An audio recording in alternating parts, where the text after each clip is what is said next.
1370 AM. Ocala's information station, 1370 WOCA. Ocala.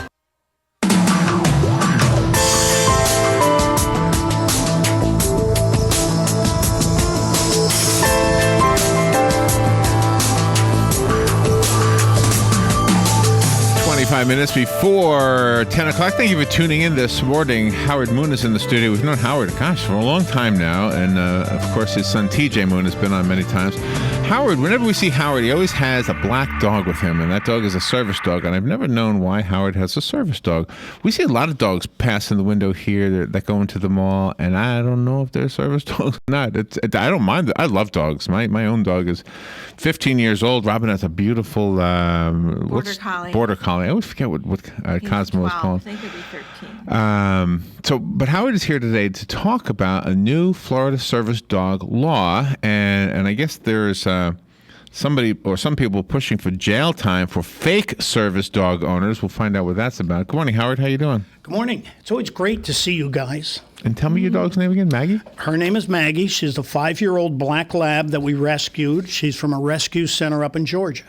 Are you with a service dog because you need the service dog, or are you training her? No, she is my dog. I had a stroke in 2012, and I was paralyzed for a little while. But once you've had one stroke, you're always at risk for having multiple strokes after that. Wow, so I have okay. to watch my blood pressure. So I remember that. So we knew you back then. Okay. Oh, you've known me for even way before that. But Maggie monitors my blood pressure and will alert me if it gets high. That is a fascinating And also thing. my stress levels. And I'm coming down with some tremors, so we're going to cross-train her to alert me to if my tremors ever get bad enough to become mini seizures. So since your stroke, the doctor or somebody must have said you need a service dog?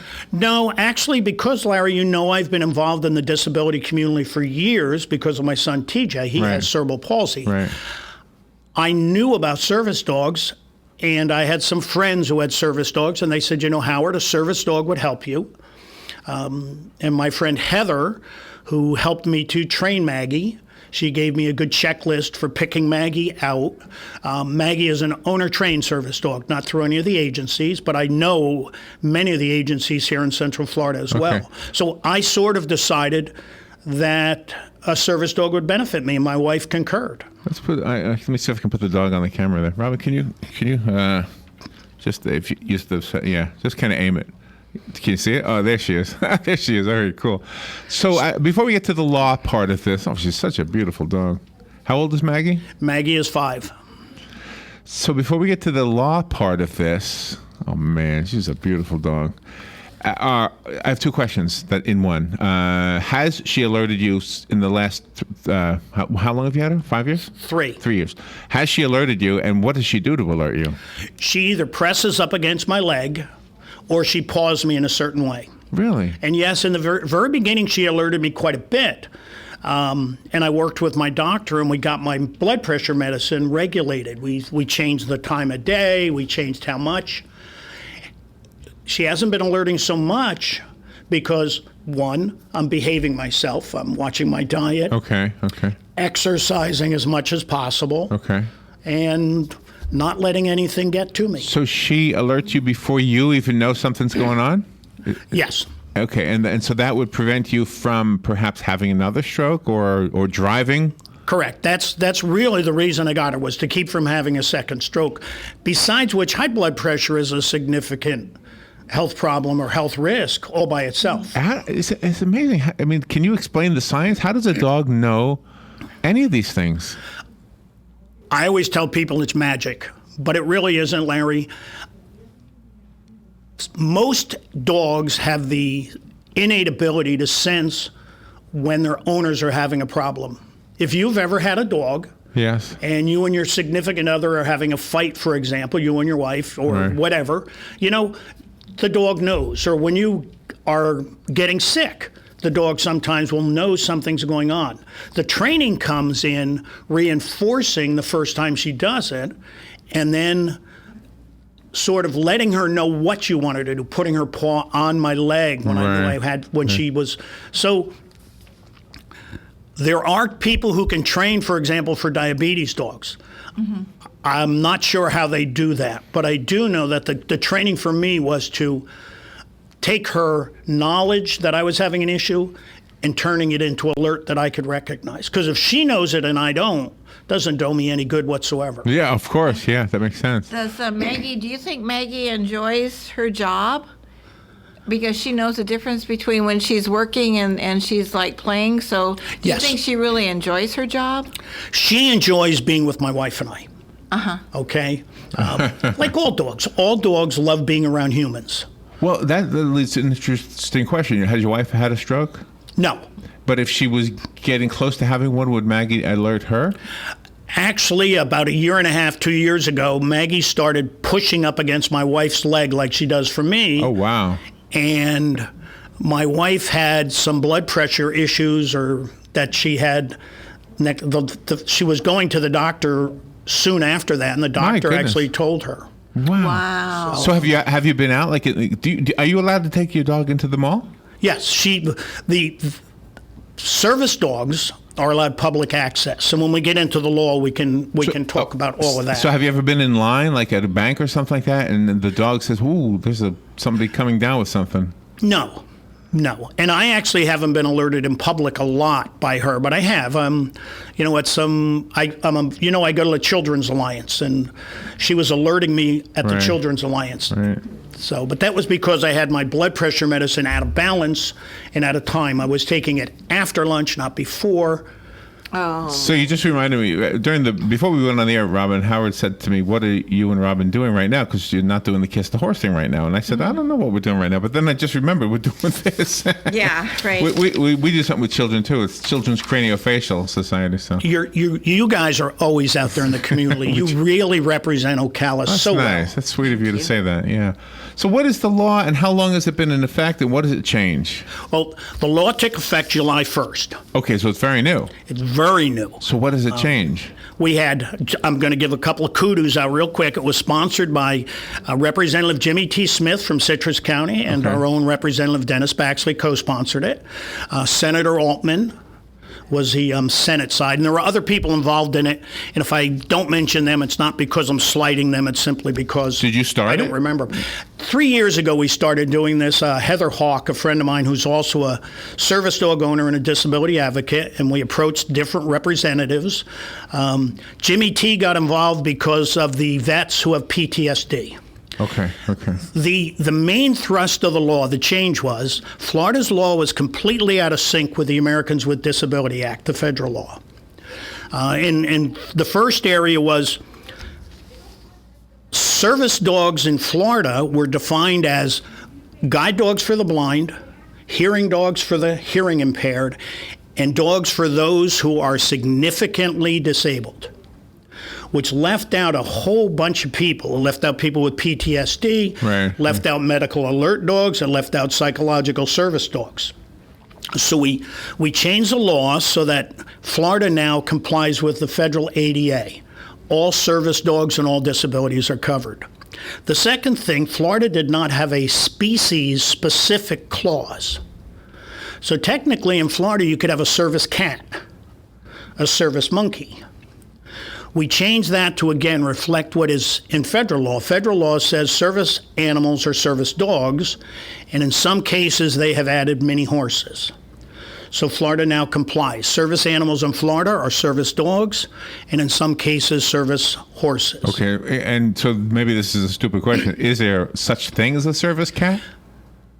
Not in the state of Florida anymore. Okay. If any of the other states, But I mean, could a cat be trained to do that same thing? animals can be trained to do an awful lot of things. Service monkeys were a big thing at one time for quadra and paraplegics, Right. because they can be trained to go get things. That's Problem good, was good point. Yeah. giving monkeys public access caused problems. Do you really want to be sitting at a table next to a monkey that may jump around?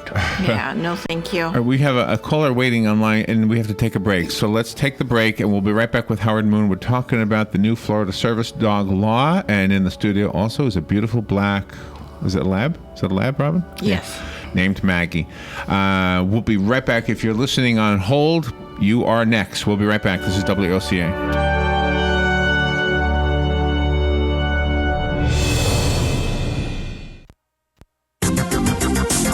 is brought to you by myfwc.com. Safe boating is no accident. Sunshine mixed with clouds today. A thunderstorm or two in the afternoon and into the evening hours. The high 87 to 90. Partly cloudy later tonight with a low of 71 to 75. Partly sunny with a thunderstorm in the afternoon inland tomorrow. High of 86 to 90. Sunny to partly cloudy. Another afternoon thunderstorm or two on Sunday. High 88 to 92. From the Florida Weather Center, I'm meteorologist Maggie Johnson.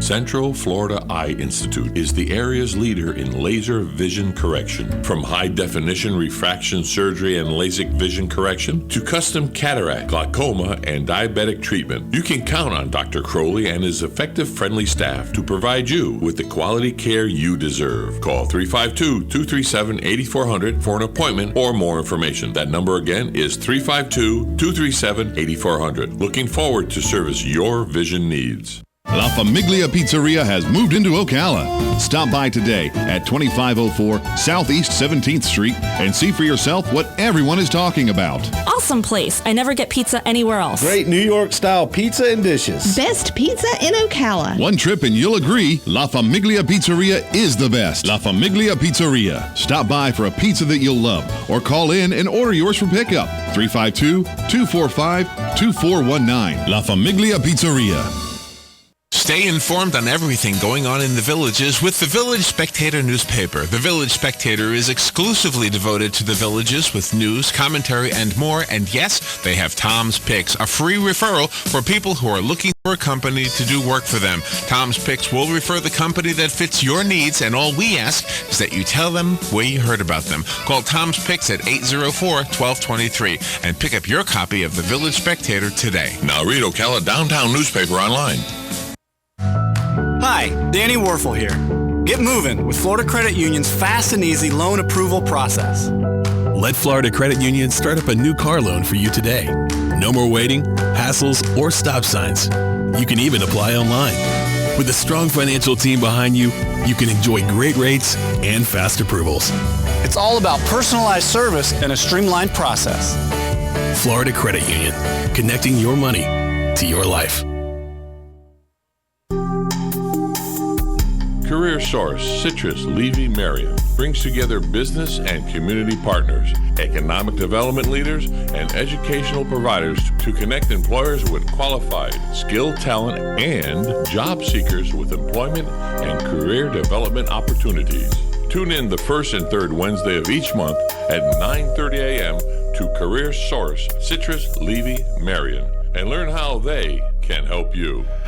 All right, 12 minutes before 10 o'clock. Howard Moon is here. We're talking about the new service dog law in the state of Florida. Before we do that, I need to mention and thank Dr. Thomas L. Crowley because he is sponsoring this segment of AM Ocala Live. Dr. Crowley is at the Central Florida Eye Institute right next door to the mall at 3133 Southwest 32nd Avenue. They're on the Sears side, by the way. They're not in the mall, but next to us. And whether you need something as basic as eyeglasses or an eye exam or something as complex as perhaps glaucoma treatments, laser surgery, corneal transplants, they do it all over at the Central Florida Eye Institute. Give them a call at 352-237-8400. Their website is centralfloridaeye.com. And thank you, Dr. Thomas Crowley, for sponsoring AM Ocala Live. Howard Moon is here. We are talking about service dogs. Maggie, the service dog, is in the room with us, and we just love dogs. Love dogs. We do have a phone call. You ready to do that? Sure. Good morning. Thank you for waiting. You're on the air with Howard. Good morning. This is Dawn Flaherty from State Representative Jimmy Smith's office. Hey, Dawn, how you doing? I'm wonderful, Howard. I just wanted to touch base with you. I do have a few moments.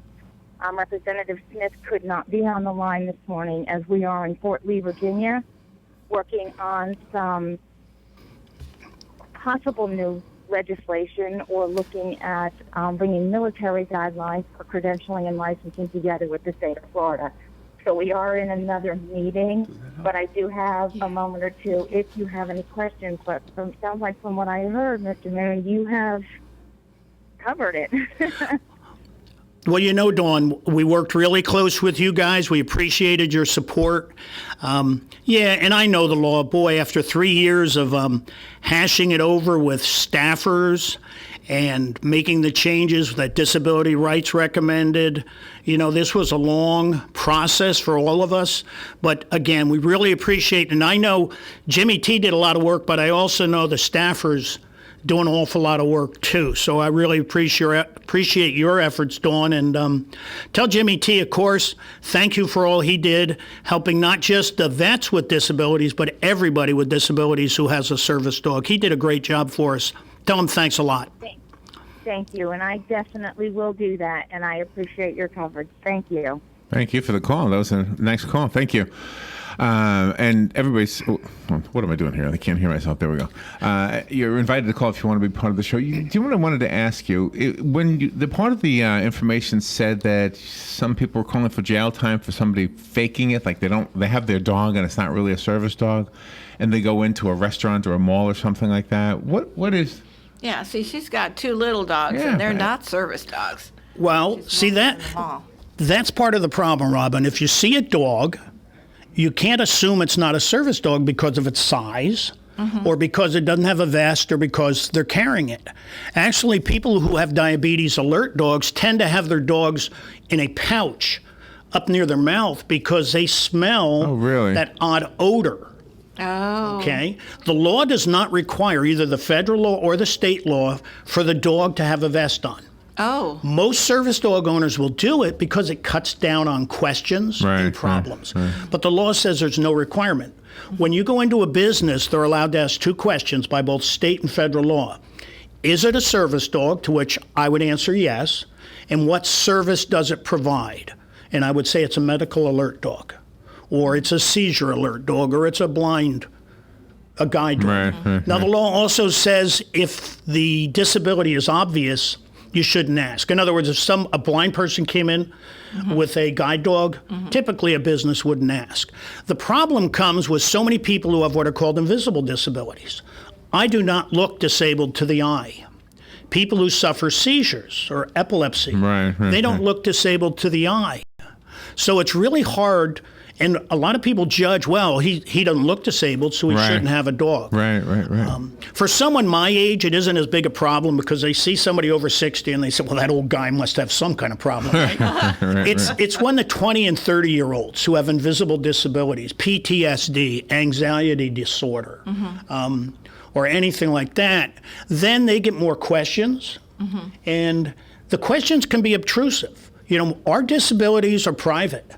We don't want to advertise them. Yes, I have a disability. Here's what the dog does. But the law also says that they can never ask what our disability is.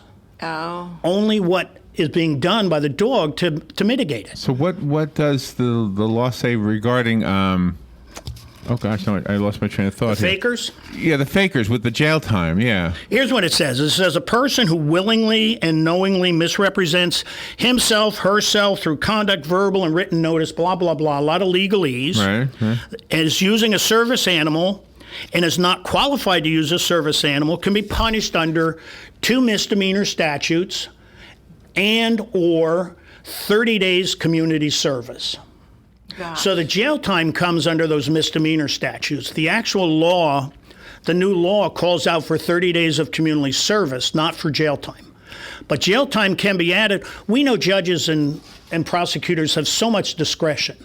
The discussion we had when we were creating this law is that in most cases, both for the fake service dogs and for people who are denied access, there's probably not going to be much punishment for first offenses. The judges know that the question isn't to punish, it's to educate. This is a good point, really good point. All right, let's take another phone call. Good morning, and which is kind of this is a great reason why you're here today. Good morning, you're on the air with Howard. Sorry, Howard Moon. Hey, Howard, I'm one of those guys with the invisible disability, and I hate it when my dog always wears a vest, goes everywhere but surgery. Airplanes, the whole works. I hate it when people ask me, well, what's wrong with you? That's totally wrong, but do we have any recourse? And then I have another question. Well, I love to educate. I mean, Larry and Robin know that's why I like to be on the radio, is I like to talk and I like to educate. What I would do is just simply tell them, I'm sorry, my disability is private. Here's what the dog does for me. It provides me balance. It provides me alert to a medical condition. There's no recourse in that that's against the law for them to ask. It's just intrusive. Yeah, I've told them that according to federal law, whatever it is, and most state laws, you cannot ask what my problem is. I have another quick question. I go to North Carolina a lot, and up there we rent through a service what ends up being a private home. They have stopped me in the past from going there saying, well, it's a private home you're renting. Does that sound correct? I really can't speak to that. Rentals are covered under the Fair Housing Act, not under the Americans with Disability Act. If you look online and Google Fair Housing Act, you can get the regulations. It depends on how many units are being rented. It's really a legalese area that I'm just not very smart in. Okay, Fair Housing Act. Thank you. Hopefully I remember that by the time I get home. All right, thank you. Have a great day. Thanks for all you're doing. Bye. All right, so let me give you a for instance that I came up with and see what would happen in this case. Let's say I have a dog, and when I'm with my dog, I'm very comfortable. I'm not social at all, and the dog helps me be more comfortable in a mall, in a public area. Okay. No doctor has ever said this, and it's just me with my dog, and I feel more comfortable. Is that technically a service dog? No. First off, you don't need a doctor's note or prescription to have a service dog. Okay. Secondly, the mere fact that a dog or a pony, a mini horse, would calm you down. I've never seen one. That'd be cool to see. This is Florida. We should probably start seeing them. We should. Yeah. But the mere fact that a dog keeps you calm also does not make it a service dog. The service dog has to perform a task or work. And the ADA and the Florida law give some examples. And the examples are things like alerting you to a medical condition, alerting you to a seizure. Now, if your anxiety was so bad that you didn't like people coming around you. Right. For example, people with PTSD have a perimeter around them. And their dogs do what is called blocking. Oh, really? Okay. And covering. That's kind of cool. And, for example, they don't like someone coming up from behind. Mm-hmm. So their dog would be trained to come behind them when somebody comes up close and to guard the perimeter. In other words, they wouldn't push the people, but they would stand or walk where they're trained. Wow. 6 feet behind, 4 feet behind. Same with in front. If somebody comes from the front. Wow. So that's a task. When Maggie's with me, I'm calmer. That doesn't make her a service dog. There are what are called emotional support animals, which we won't get into. They don't have public access, but those are housing dogs that you can have in a rental, and that's under the Fair Housing Act. That's a completely different law, both federally and state. Are there laws? I'm sorry, about growling or barking? Service animals are allowed to bark as an alert, but they're not allowed to excessively. But if a service dog barks excessively, a business owner can say, please take your service dog out. In fact, if a service dog misbehaves, business owners have the right under the law to ask the person to leave with their dog. Now, the person can come back in for the goods and services, but the dog has to remain outside. Growling, the federal law actually addresses the issue of a protection dog. Protection dogs are not service dogs. And if a service dog gets overly protective, that really means it can no longer act as a service animal. Okay. And there's a lady that walks with my mom at Jervy Gant. Her friend is deaf, and she has a service dog. The service dog walks behind her because that service dog is trained, to alert her if somebody's coming up behind her to do her harm. Correct, and that would be a valid task or work. That's cool. We got less than a minute left. Do you have a way for us, maybe a website or something that has these informational pieces you gave us today? Or no, Larry, but you know what? I'm retired, so if anybody wanted to call me, I don't mind giving out my cell phone. All right, what is that? 352-427-5935. Okay. And I didn't get to ask the question, but you can answer it quickly. Are we allowed to pet the dog? You know, the reason you don't pet is because it distracts. Ask. Many service dog owners will allow the dog to be petted if the dog is behaving and they're not having any issues. Okay. Howard, thank you for all you do for this community, and thank you for coming in today. Thank you, guys. Broadcasting from the Paddock Mall Studios, this is WOCA, Ocala, Gainesville, The Villages, 1370 AM, 96.3 FM, The Source.